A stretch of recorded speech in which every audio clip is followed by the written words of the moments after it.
What is up, BG students? I hope you all are doing well. Ever since I was a little kid, I've always loved working with my hands. Whether it's building Legos, playing with Play-Doh, once I was older, taking those shop classes in high school, or even in college, I started doing blacksmithing with a buddy of mine. And I've always loved just the ability to take something that is just a lump of wood or metal or whatever it is and turn it into something.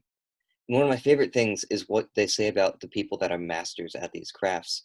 They say that a master craftsman can just look at a piece of raw material. They can just look at clay. They can just look at metal. They can just look at a pile of wood and say, there is something beautiful in there, and I'm going to make it. And I've always loved that. And I've loved that imagery of a master craftsman being able to do that. And part of the reason I love that so much is that I think it points to who God is. Even at the very beginning of the Bible, we see God first as a craftsman. We watch and hear the story of him creating the entirety of the universe by himself. And later on in the book of Jeremiah, chapter 18, he sends Jeremiah to the house of a potter. And while he's there, he watches the potter, and as he's spinning a pot on the wheel, the pot falls apart. And he watches that potter, that master craftsman of a potter, say, you know what? I can fix that. I can make that something better. And so he watches this guy take the broken pieces and put them back together and spin them back together into an even better pot than it was before. And then God gives Jeremiah this word. He says, just like the clay in the potter's hands, that is how my people are in mine.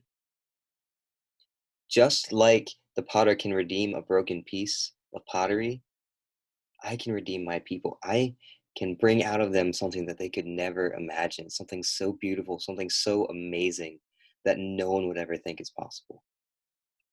Now, granted, God has a bit of an advantage there because unlike the other master craftsmen, God not only sees the raw materials, he made the raw materials. He made you, and before you took your first breath, knew what you could be, who you could be, and ever since then has been working tirelessly to get you to that point. And so I want to encourage you guys first and say, wherever you are in life right now, whatever it is that you're feeling, whether you're feeling awful about yourself for whatever reason, or if you're feeling good, know that in God's hands, you are being made into something amazing. And I want to encourage you guys just to allow God to do that work. Let Him work in your life. Let Him lead you and shape you into the person that He has planned for you, that amazing, wonderful person who would never exist without Him.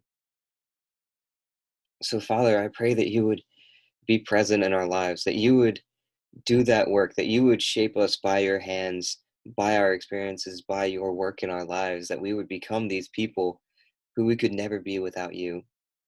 I pray that